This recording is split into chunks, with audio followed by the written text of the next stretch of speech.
Hello friends, welcome back to my channel. তো সবাইকে স্বাগত আমার নতুন ভিডিওতে। তো আজকের ভিডিওটা হচ্ছে শ্রীভূমি প্যান্ডেলটা আমি দেখতে গিয়েছিলাম, ঠাকুরটাও দেখেছি, তো সেটা তোমাদের সাথে শেয়ার করবো। হ্যাঁ জানি পুজো চলে গেছে, অনেক দিনই হয়ে গেল, তবুও তোমাদের সাথে ভিডিওটা শেয়ার করছি, কারণ ওই ব্যস্ততার কারণে ভিডিও এডিটও করা হয়নি, যার জন্য শেয়ার করতে একটু লেট হয়ে গেল। তো যারা মোটামুটি এই প্যান্ডেলটা দেখে গেছো, তো আশা করি তাদেরও ভালো লেগেছে। আর যারা আমার দূরের বন্ধুরা আছো, যারা প্যান্ডেলটা দেখোনি, তাদের জন্যই এটা ভিডিওটা, তারা দূর থেকেই দেখো। তো অষ্টমীর দিনকে আমি চলে গেছিলাম শ্রীভূমিতে।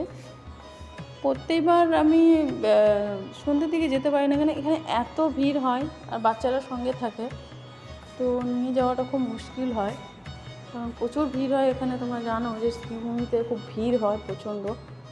তো অষ্টমীর দিনকে মোটামুটি আমি একটু ফাঁকাই পেয়েছিলাম, তো তাও লাইন ছিল, একদম যে ফাঁকা তা নয়, মোটামুটি লাইন ছিল, তো অসুবিধা হয়নি, একটু দাঁড়াতে হয়েছে। তো দেখো চারিদিকে তো আলো একদম ঝলমলে, আর এখানে ভিড় তো দেখতেই পাচ্ছ। অনেকে আবার না, এখন এই পুজোতে এখন আবার দেখছি সবাই হাতে পাখা নিয়ে বেরিয়েছে, কত রকমের পাখা বেরিয়েছে, হ্যান্ড ফ্যান প্লাস তোমার চার্জেবল ফ্যানগুলো তো বেরিয়েছে ছোটো ছোটো।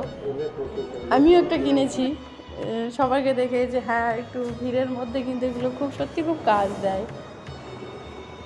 তো দেখো ভিড়টা দেখো, খালি এইটুকু পৌঁছাতেও কিন্তু আমার বেশ সময় লেগেছে। আর সামনে যখন যাচ্ছি তখন তো মানে কি বলবো, মনে হয় যেন হ্যাঁ বাবা ভিড়টা ঠেলে এত দূর যে আসতে পারলাম, ঠাকুর দেখাটা সার্থক হবে আমার। তো দেখো প্যান্ডেলটা এত অসাধারণ লাগছিল কাছ থেকে দেখে, মানে কি বলবো, বলে বোঝাতে পারবো না। সত্যি ভীষণ সুন্দর করেছিল এবারের থিমটা ওদের। আর ঠাকুরও তো প্রতিবার জানো যে ভীষণ সুন্দর হয় ওদের। তো সামনে গিয়ে তো দাঁড়ানোও যায় না, ভিডিও করাটাও খুব মুশকিল হয়ে যায়, তবুও চেষ্টা করেছি আমার বন্ধুদের জন্য একটুখানি কষ্ট করলাম ভিডিওটা তোমাদের সাথে শেয়ার করবো বলে, যে আমি তো কাছ থেকে দেখতে পাচ্ছি যে আমার অনেক বন্ধুরা আছে যারা হয়তো দেখেনি এটা, তো তারা দেখতে পাবে। চারিদিকে তো দেখছো মোবাইল ক্যামেরা, মানে সব কিছুই প্যান্ডেলের দিকে সবাই দেখছে, আর গার্ড তো বলে দিচ্ছে ফাঁকা করুন ফাঁকা করুন। তো যা হয় আর কি, একটু দাঁড়াতে দেয় না, ঠিক করে ভিডিও যে করবো ফটোও তুলতে দেয় না, ওই হুড়োহুড়ি গুঁতোগুতির মধ্যেই আর কি যতটুকু পেরেছি একটু তোলার চেষ্টা করেছি পুরোটা। তো ওখানে এত ভিড়, সেজন্যই দাঁড়াতে দেয় না, কারণ ভিড় ওখানে দাঁড়িয়ে গেলে ভিড়টা বেড়ে যাবে, অসুবিধা হবে। বুঝতে পারি এটা প্রবলেমের জন্যই বলে, কিন্তু কিছু করার নেই।